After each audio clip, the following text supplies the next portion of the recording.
नमस्कार, स्वागत है आपका। मैं हूं आपके साथ रवि मिश्रा। राम मंदिर में चढ़ावे की चोरी को लेकर हर तरफ बहुत सारे सवाल हैं और इसको लेकर अभी तक जो प्रक्रिया अपनाई गई है उसको लेकर भी कई सारे सवाल उठ रहे हैं। इस पर बातचीत करने के लिए हमारे साथ वीएचपी के अंतर्राष्ट्रीय अध्यक्ष आलोक कुमार जी हमारे साथ जुड़े हुए हैं। आलोक जी, बहुत बहुत स्वागत, बहुत बहुत धन्यवाद TV9 भारतवर्ष से बातचीत करने के लिए। सर, पहला प्रश्न मेरा यही है कि इस पूरे मामले में अब तक FIR को लेकर कई सारी बातें कही जा रही हैं। वीएचपी ने भी यह प्रश्न उठाया है कि इस पर FIR दर्ज क्यों नहीं की गई है अभी तक। क्या मानते हैं आप, FIR दर्ज में देरी क्यों हो रही है दर्ज करने में, और क्या इसके बिना यह जांच सही तरीके से आगे बढ़ पाएगी? वीएचपी ने यह प्रश्न उठाया नहीं है जी, और इसमें देरी भी नहीं हुई है। प्राथमिक तथ्यों की जानकारी एसआईटी ने इकट्ठा करा और एसआईटी ने सूत्रों के अनुसार अपनी इंटरिम रिपोर्ट में कहा कि बयानों से और सीसीटीवी के फुटेज से कुछ लोग इस एम्बेजलमेंट को करते हुए पाए गए हैं। ऐसा भी समाचार हमने सुना कि एसआईटी ने नाम भी दिए हैं। तो अब जब इतनी बात की पुष्टि हो गई जी, तो मैं समझता हूं कि यह वह स्टेज आ गई है जब इसकी FIR दर्ज हो। तो हमने भी ये परामर्श कल दिया कि एसआईटी के रिपोर्ट के बाद में जी, FIR दर्ज की जाए। हमने ये भी कहा कि पुलिस के अधिकारी और बाकी एजेंसीज मिलकर के इस जांच को कम से कम समय में पूरा करें, चालान फाइल करें।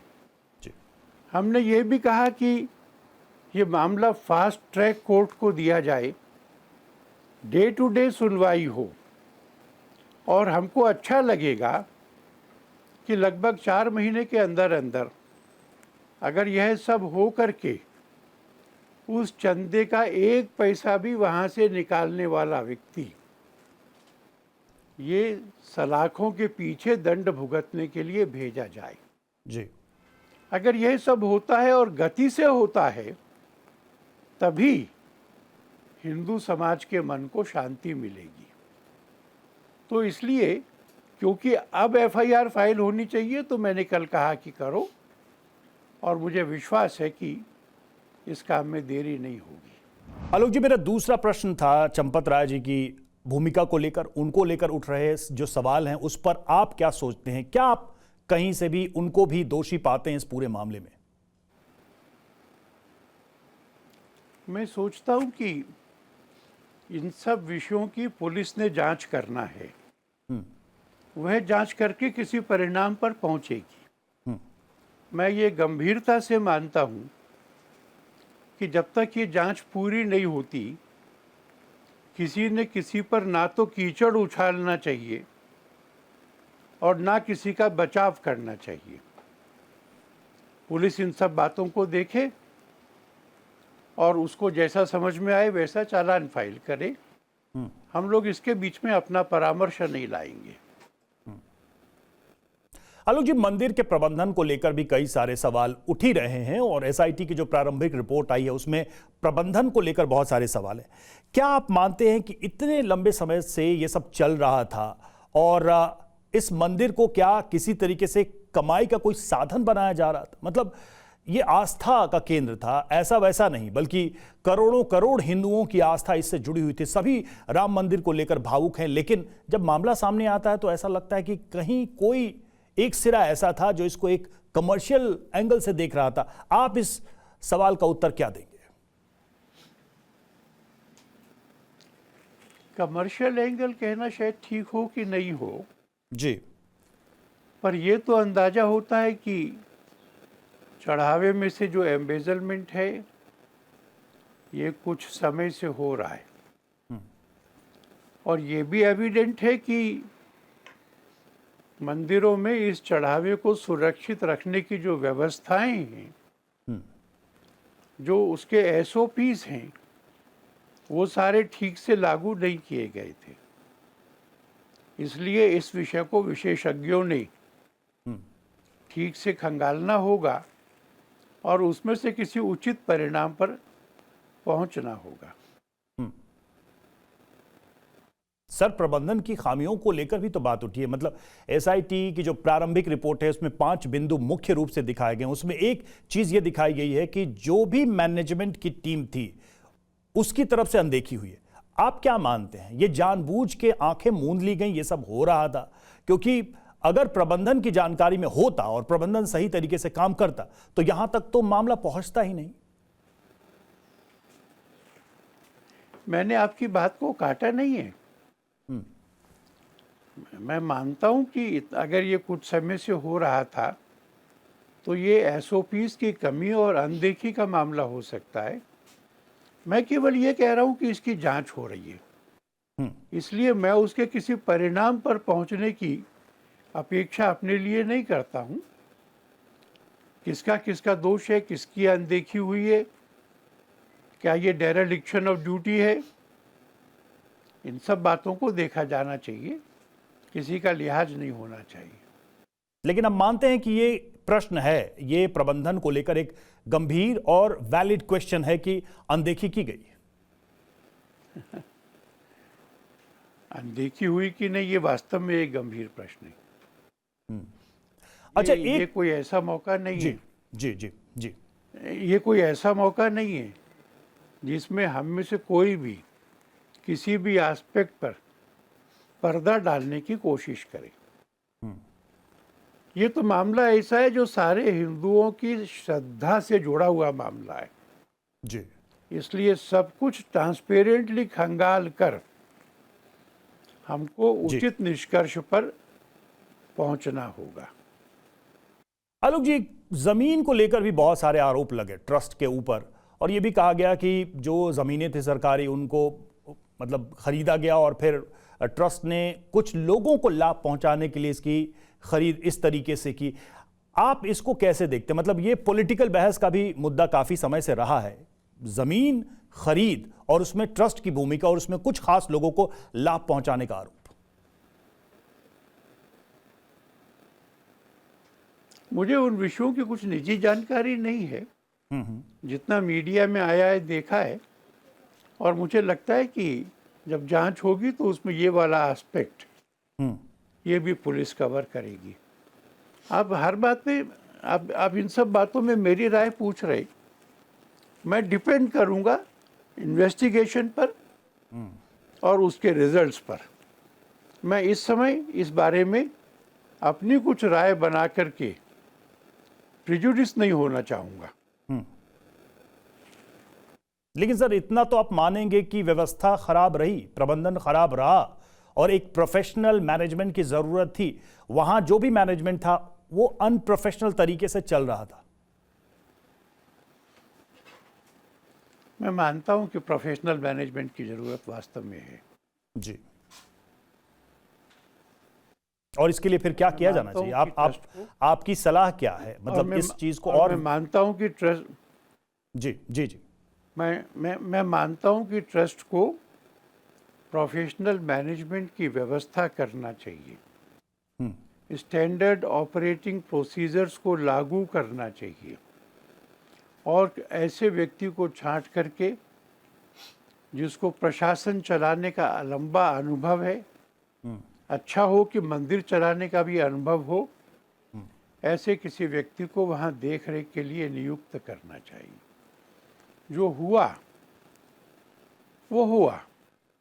आगे से इस तरह का फूल प्रूफ सिस्टम कि ऐसा हो ही ना सके वो बिठा करके अनुभवी प्रोफेशनल लोगों की सहायता से इस मंदिर को चलाना चाहिए। मेरा एक सवाल वीएचपी को और उसकी भूमिका को लेकर भी है। वीएचपी ने मंदिर आंदोलन में एक बहुत बड़ी भूमिका निभाई, अपना बलिदान दिया, अपना खून दिया, और उसके बाद इस तरह की घटनाएं जब सामने आती हैं, इस तरह के मामले सामने आते हैं, तो पर्सनली आपके लिए ये कितना आहत करने वाली बात है? और क्या इस पूरे आंदोलन के बाद जो कुछ भी हासिल हुआ उस पर दाग लगाने वाली बात नहीं है, एक क्रेडिबिलिटी की बात नहीं है? और क्या वीएचपी इस विश्वास को दोबारा बहाल करने के लिए किसी तरीके के मूवमेंट, किसी तरह के आंदोलन या किसी तरह के कार्यक्रम की योजना बनाएगी? मैंने आपके सामने स्वीकार किया है कि इस विषय से हम सबको पीड़ा हुई है। मैंने ये भी अपेक्षा की है कि प्रोफेशनली मैनेज किया जाएगा। मैंने ये भी आग्रह किया है कि जांच करके दोषी लोगों को दंड दिया जाना चाहिए। मैं समझता हूं कि हिंदू समाज इन सब चीज़ों को समझेगा। मुझे पीड़ा है कि कुछ लोग इसको राम जी से न जुड़कर 2027 के चुनाव अभियान का हिस्सा मानकर बात कर रहे हैं।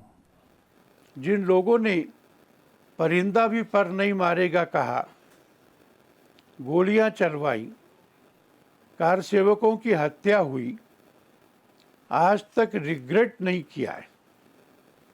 जिन लोगों ने सुप्रीम कोर्ट में एफिडेविट देकर कहा कि राम तो काल्पनिक हैं, ऐसे लोग आज राम के पक्ष में कैसे खड़े हो रहे? मैं उनको बुलाने के लिए गया था, आइए प्राण प्रतिष्ठा में आइए, उन्होंने स्वीकार नहीं किया। तो राम जी को ही अस्वीकार करने वाले लोग अगर इसमें अपनी राजनीतिक रोटी सेक रहे, हिंदू समाज उनको भी क्षमा नहीं करेगा। हम इन सब चीज़ों को पीछा करेंगे, अपराधी दंडित होंगे, तो क्रेडिबिलिटी रेस्टोर होगी और हमारे आंदोलन में इसका कोई लंबा या स्थायी फर्क पड़ेगा, ऐसा मुझे नहीं लगता है। तो आप कह रहे हैं कि ऐसा कोई कार्यक्रम या ऐसा कोई मूवमेंट आप लोग नहीं शुरू करने जा रहे हैं कि राम मंदिर और उसमें जो लोग भी हैं उनकी विश्वसनीयता फिर से बहाल हो, वो बहुत ही स्वाभाविक तरीके से हो जाएगी क्या? हाँ, होगी। दोषी पकड़े जाएंगे तो फिर बाकी लोगों की प्रतिष्ठा ये सुरक्षित रहेगी। हिंदू समाज नीर और खीर का विवेक करना जानता है। लेकिन आपने पॉलिटिक्स की बात की सर, राजनीतिक एंगल की बात की जी, राजनीतिक एंगल की बात की, लेकिन जो भी दल या जो भी नेता सवाल उठा रहे हैं वो सवाल तो बहुत जायज सवाल है, उससे तो कोई किनारा कर नहीं सकता। इसे आप कैसे देंगे? हो सकता है उनकी मंशा राजनीति को, लेकिन वो प्रश्न ऐसे हैं जो हर राम भक्त के मन में है, शायद आपके मन में भी हो।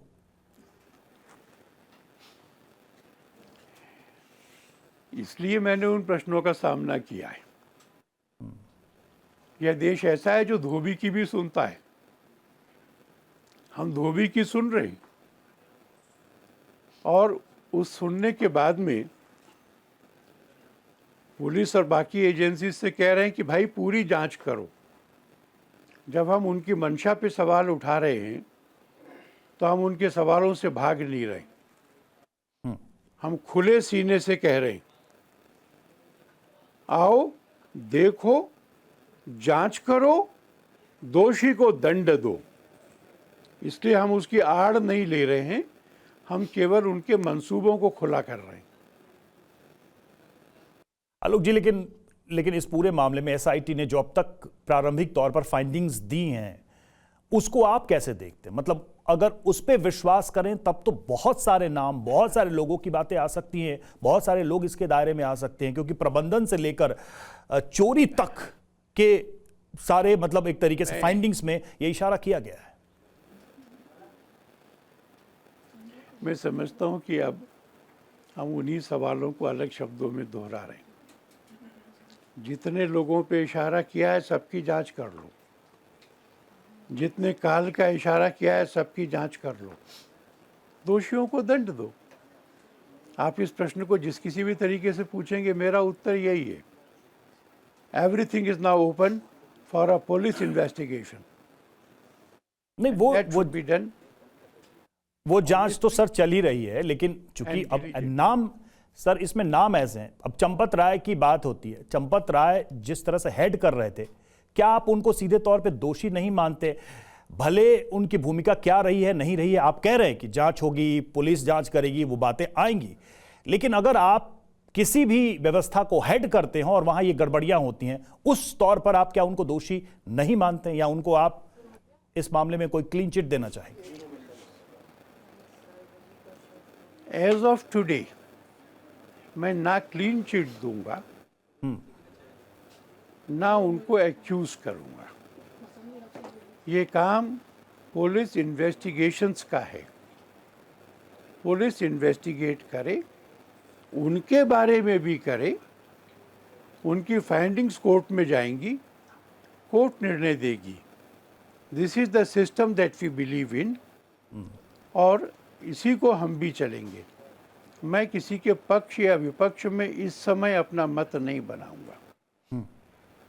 और सर, एक आखिरी प्रश्न, उत्तर प्रदेश में बीजेपी की सरकार है, केंद्र में बीजेपी की सरकार है, आप वीएचपी से हैं। राम मंदिर आंदोलन में जो लोग जुड़े हुए हैं वो प्रत्यक्ष या परोक्ष रूप से इन्हीं सब संगठनों, आरएसएस या उन सब से जुड़े हुए हैं। जांच भी वही सरकार करा रही। अगर इस जांच को लेकर कोई सवाल उठाता है तो उसको आप क्या जवाब देंगे, क्या उत्तर देंगे कि भाई अगर आप ही लोग पे आरोप है और आप ही के समूह के लोग जांच कर रहे हैं तो फिर इस पर कैसे विश्वास किया जाए? उन्होंने एक बार कहा भी है कि सर्वदलीय जांच की जाए। माने समाजवादी पार्टी, कांग्रेस, बीएसपी के पॉलिटिशियंस मिलकर जांच करें। तो क्या अखिलेश और राहुल गांधी जांच करेंगे? आपको किसी एक पॉलिटिकल स्ट्रक्चर पर तो विश्वास करना पड़ेगा ना, किसी एक कॉन्स्टिट्यूशनल सिस्टम पर तो विचार करना पड़ेगा ना। वो कॉन्स्टिट्यूशनल सिस्टम है एफआईआर, और उसका चालान की कोर्ट के द्वारा परीक्षा। अगर आप इन सब इंस्टीट्यूशंस को नकार देंगे तो फिर जांच का कोई मीडियम ही नहीं बचता है। मैं समझता हूं कि हमको पुलिस पर और जुडिशरी पे भरोसा रखना चाहिए। और सर, एक चलते चलते एक छोटा सा कमेंट कि क्या आखिरी था भाई सर, छोटा सा कमेंट, बस जस्ट 10 सेकेंड। क्या आप मानते हैं, क्या आप समझते हैं कि इस बात की उम्मीद किसी को नहीं थी कि राम मंदिर के मामले में ऐसी चोरी के आरोप लग जाएंगे? किसी को उम्मीद नहीं थी। ये वही सवाल है जो आप मुझसे पहले पूछ चुके। Let all angles be investigated, सब पक्षों की जांच होनी चाहिए। ठीक है। यहाँ बैठे हुए बाकी लोग भी चाह रहे हैं कि हम इसको टर्मिनेट करें। बहुत बिल्कुल धन्यवाद। आलोक जी, बहुत बहुत शुक्रिया हमसे बातचीत करने के लिए, बहुत बहुत धन्यवाद।